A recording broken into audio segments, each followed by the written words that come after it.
Knowledge is power.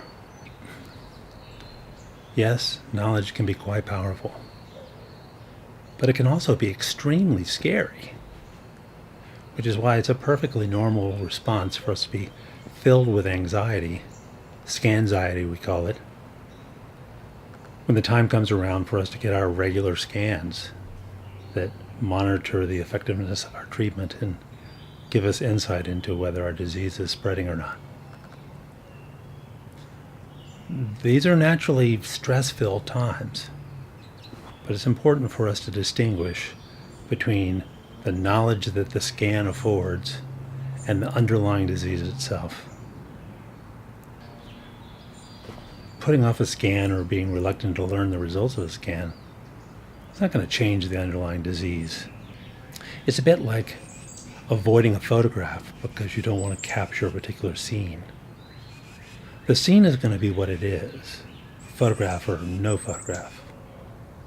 The disease is a terrible thing, but knowledge can only be good. Knowledge offers us the opportunity to make strategic decisions about how we're going to fight the disease. And most treatment decisions are very time sensitive. The sooner that we have complete information and understand that information thoroughly, the better equipped we are to take positive steps forward. Recently, I attended the International Lung Cancer Survivors Conference held in Washington, D.C. and sponsored by Longevity. In one session, Dr. Jose Pacheco, one of a handful of leading lung cancer doctors in the world that came to spend a couple of days with us to share knowledge and expertise, did a session on the basic science of lung cancer. Many people who were unable to attend that session asked if there was some way that I might record some of the knowledge and expertise that Dr. Pacheco planned to share. When I returned home and started editing some of the footage that I shot in DC, it struck me how important Dr. Pacheco's session was. Sure, he labeled it the basic science of lung cancer, and it might be relatively basic to him, but I was struck by how comprehensive his session was. The knowledge that Dr. Pacheco shared can only be good. Sure, in some cases this may lead us to outcomes that we don't like, but the knowledge better equips us to do the best we can. To that end, I've divided Dr. Pacheco's session up into 3 segments, 101, 201, and 301, and I'm sharing them here on the Living Wide channel. Thank you, Dr. Pacheco, for sharing your expertise, which is so important for advocacy on behalf of ourselves and others like us. Knowledge is power. And remember that knowledge is most powerful when it's shared. So please share Living Wide with anyone who you think might benefit.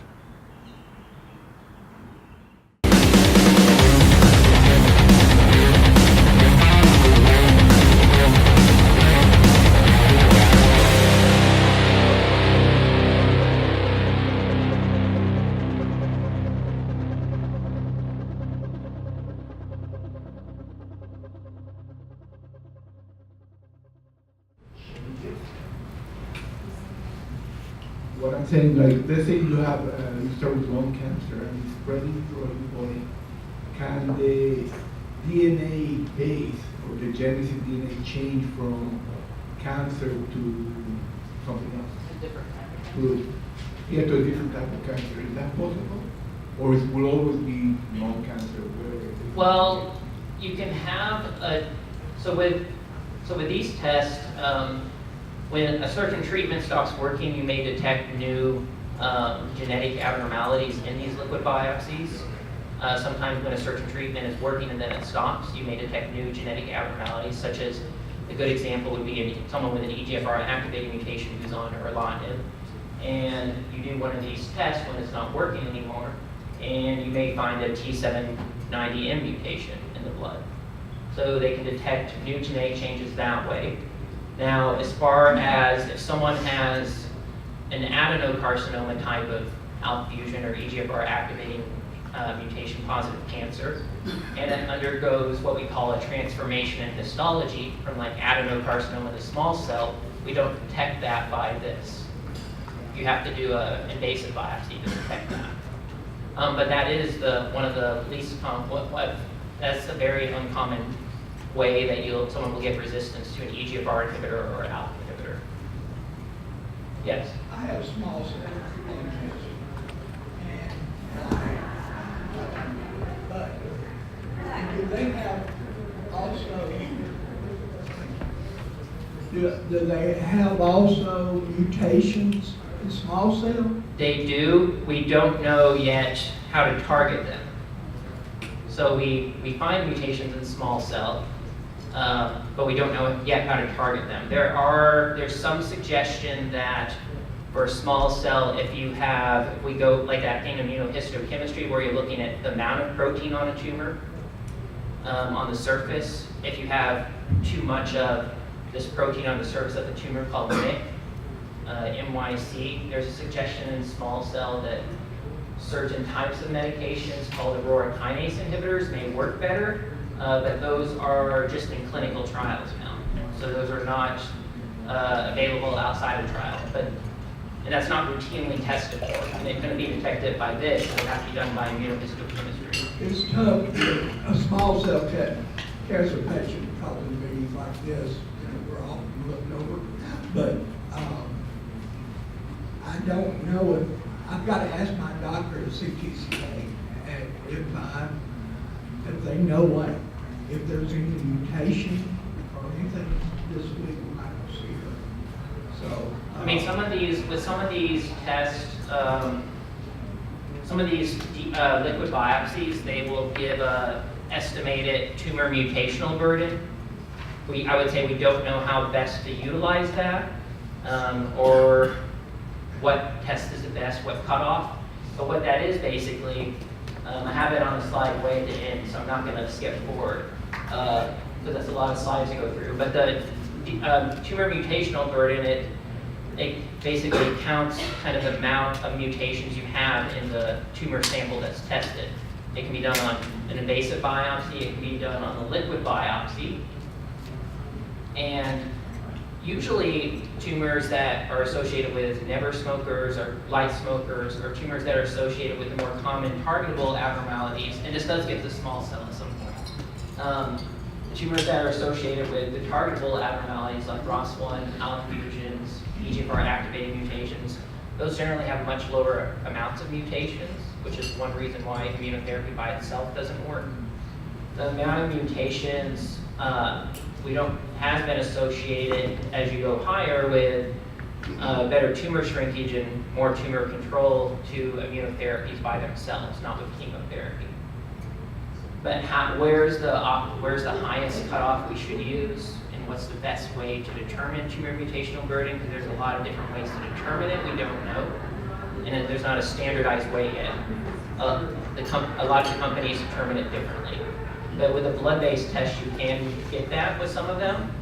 So if you get a very, very high tumor mutational burden and you're, say, small cell, you may be more inclined, if you haven't had immunotherapy, to offer someone a combination of immunotherapies with something called a PD-1 inhibitor and a CTLA-4 inhibitor. Dr. Pacheco, Yeah. if you hear someone call out a question, if you could just repeat Yes. that would be really helpful. Thanks for reminding me, because I remembered it the first time you reminded me, and then I forgot. So there is this concept called tumor heterogeneity. It's kind of difficult to explain. This was probably the best picture I could find to try to illustrate it. So basically, you can think the gumball machine on the left, that you can think of that as a patient, and the patient's cancer is illustrated by all those different white gumballs or circles. So all those, because they're the same color, that's meant to illustrate that they have the same kind of genetic profile within the tumor in all the different areas. The gumball machine on the right, where you see kind of red gumballs, green gumballs, yellow gumballs, blue gumballs, that patient within their tumor, they have different areas within the body, the same tumor, but they may have different genetic profiles or different genetic makeups within the tumor, within different areas of the body of the patient's tumor. Now that sometimes explains why, say someone gets a very effective therapy certain areas of the tumor in the body shrink very nicely, but other areas stay the same or they may grow. And that's because sometimes they don't all have the same genetic makeup. Sometimes there are different areas in the body due to tumor heterogeneity that have slightly different genetic profiles that can affect how the tumor responds to treatment. And that's also why sometimes necessarily when you do a biopsy in a tumor, most tumors have some degree of tumor heterogeneity. Most patients' cancers do. But when you do a biopsy within a tumor, if everything's exactly the same and there's no tumor heterogeneity, you're going to get the same result wherever you stick the needle. That's the minority of the cases. Because if you have a tumor even that's the size of half the size of your palm, if you stick a very small needle in there, depending on where you stick it, you can stick it in a lot of different places within that area. So you can get if there's any degree of tumor heterogeneity, you can get different results. Now, it doesn't mean you biopsy someone 10 times or something like that. You don't do that. But that's kind of where a lot of people are utilizing a combination of kind of an invasive biopsy with a liquid biopsy. With a liquid biopsy, you can pick up on some degree of tumor heterogeneity that you may not pick up on. You can pick up on some degree of tumor heterogeneity with a liquid biopsy that you may not pick up on just with an invasive biopsy.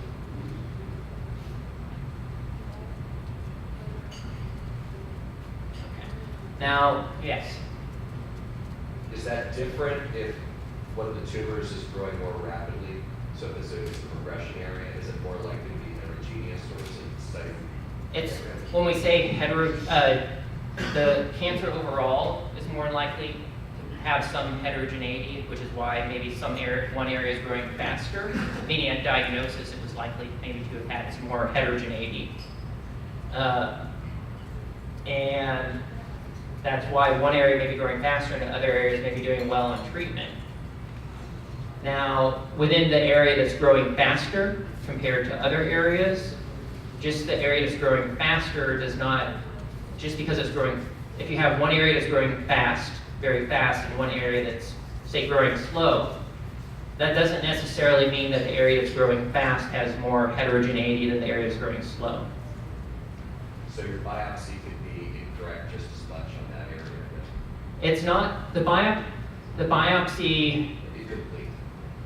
you can, well, when you say incorrect, what do you? What I'm saying is that if your biopsy varies by the part of the tumor that you're sampling, if you see a growing area, you sample that and think, oh, that's what it is, let's treat that, you may be missing some of the heterogeneous elements that are also growing. Well, we usually biopsy, the reason why we biopsy an area that's growing, like when a treatment stops working, when a treatment's working well and then say it stops working, there's one area growing, or the reason, or say it's, all the areas are shrinking but one area is not and it's growing. The reason why we biopsy that area is because it doesn't mean that you're gonna not pick up on something in the other necessarily. Usually the vast majority of the time, say it's an EGFR mutated lung cancer. In that area that's growing fast, we oftentimes will still detect the EGFR mutated lung cancer, but we'll detect other mutations or genetic changes sometimes. So it's not that we're missing something, we're just usually picking up something additional. Any other questions? Yes. And I forgot to ask the question again. Some of these Yes. cancers are drivers and others are riders. Yeah. And how do you know which are which? So there are things called, sorry, the question was, there are these things called drivers and there are these things called riders. So how do you know which mutations are drivers and kind of which mutations are riders? And so driver mutations, those are things where you just, we usually define them, they're usually not found in complete isolation, but they are things that if we have a cancer, if we're doing an experiment, say in a lab, and we have a cancer cell in a petri dish, and we give it that particular genetic abnormality, like an EGFR activating mutation or an alpha fusion, usually it grows and it becomes cancerous just with that, putting that change into a cancer cell in a petri dish. With a passenger mutation, we don't see that. We can put a TP53 mutation, which is the most common passenger mutation, into a cell in a petri dish. It doesn't necessarily cause cancer all the time. Now the thing is also with the kind of the driver mutations. So usually within our body we have chromosomes. We have 46 pairs of chromosomes most of the time. Those they come in pairs. Each one carries the same copy of genes on them, each pair. Now, when you have a mutation like a driver mutation, usually you just need a genetic change or a mutation in a gene on one of those pairs of chromosome to cause an abnormality. With most passenger mutations, you need a change in kind of a mutation in both components. You need a mutation in a gene on both pairs. So usually, like you have the TP53 gene, it's located in a pair of chromosomes. It's located on each pair, and you have to have a genetic change or a mutation in each pair usually to have that become abnormal, where it can predispose to cancer. With an EGFR activating mutation, usually you just need a genetic change or a mutation in one of the EGFR genes that come in a pair. And so that's another kind of difference. So around the brain, there's a structure called the blood-brain barrier. And the function of that is to protect harmful substances in the blood from getting into the brain. There's these things on the blood-brain barrier called drug efflux pumps. So some medications or other substances that cross into the brain, or certain medications, let's say when they cross into the brain, may not be very effective because they're pumped out shortly after crossing into the brain by those drug efflux pumps. So that can cause them to be ineffective. Certain things can cross the brain and stay in the brain. Some tumor cells can get across the brain and stay there, and unfortunately they're not pumped out well by the drug efflux pumps. And immune cells can get across the brain, and then certain medications can get across that blood-brain barrier, such as osimertinib, alectinib, there's a few others. Certain medications that don't get across that well are things like crizotinib, chemotherapies, large antibody-based treatments like immunotherapies don't get across the brain well, but they can activate immune cells sometimes, which can get across the brain. So this illustrates a normal process. That white area outside, that's the extracellular space, which is the area outside the cell. That circular kind of blue ovoid-like structure, that's a cell. And we'll think of it in this case as a normal cell. And then the area inside is the intracellular space, the area inside that cell. On the outside of this cell, on the surface, you have a protein or receptor.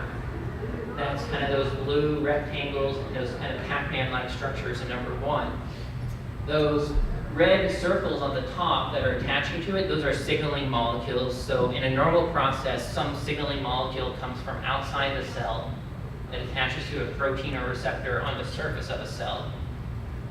And then that causes, number 2, it causes these things called ATP, which are these orange triangles here, to attach to the protein or receptor.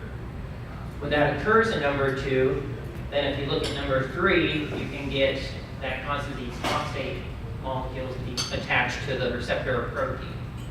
And that activates it, it tells it to grow. So that process of ATP attaching to a normal protein or receptor and then being activated by placement of phosphate on it and sending like a growth signal to the cell, that's dependent on receiving some message from outside of the cell in a normal process. So, and say like someone with an EGFR activating mutation, but this applies to other mutations like HER2 mutations. This applies to EGFR exon 20 mutations, which some people, they're technically EGFR activating mutations, but they're different. This applies to other mutations in cancer like exon 14 skipping mutations. So the same thing applies to different mutations. So in an EGFR activating mutation, the difference here, this is the protein or receptor, the EGFR protein or receptor on the surface of the cell. The red star is supposed to illustrate the mutation in it. And then if you look in number 2, ATP is attaching here. And then in number 3, a phosphate is being placed on the receptor and it's telling the cell to grow.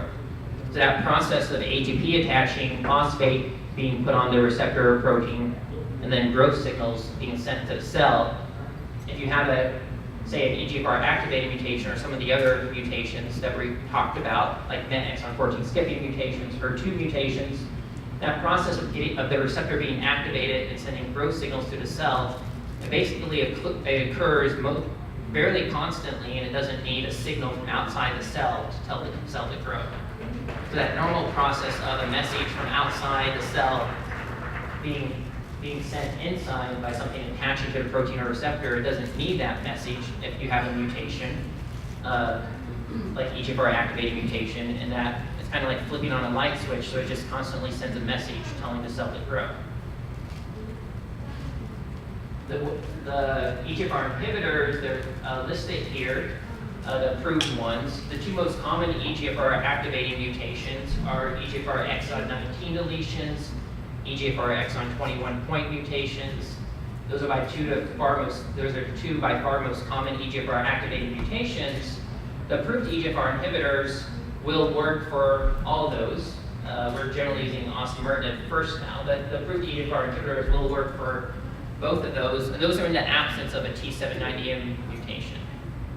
So T790M in the vast majority of cases develops when you've been exposed to another EGFR inhibitor and it stops working. EGFR exon 20 mutations are less common. The approved EGFR inhibitors don't work for those very well at all. That's why there's clinical trials of new medications going on for that group. The rare EGFR mutations, like EGFR exon 18 mutations, the approved EGFR inhibitors can work for those. They generally don't work as well as they do for the more common mutations, like EGFR exon 19 deletions or exon 21 point mutations. Now, the exon 21 point mutation would be something like, it's what you may have seen on the report, like the L858R mutation, which some people may have. That's an EGFR exon 21 point mutation. Yes?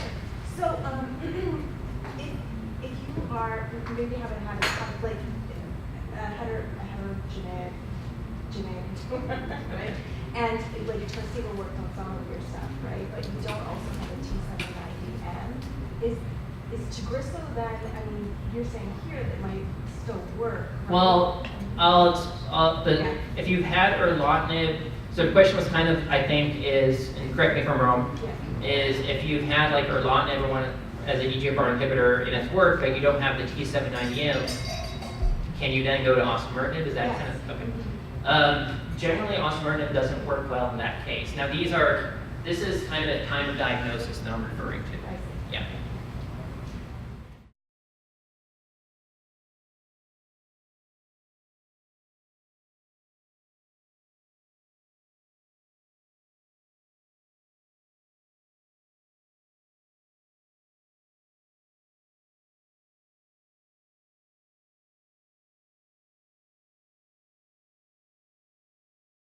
It's Living Wide's mission to help everyone lead lives filled with meaning and purpose, despite the uncertainty of life-limiting illness. Thanks for stopping by. Hit that like button and subscribe if you haven't already. And share this with friends. Literally, the more engagement we can get here on Living Wide's channel, the more people will be able to help. Thank you for being a part of what we're trying to do. More soon.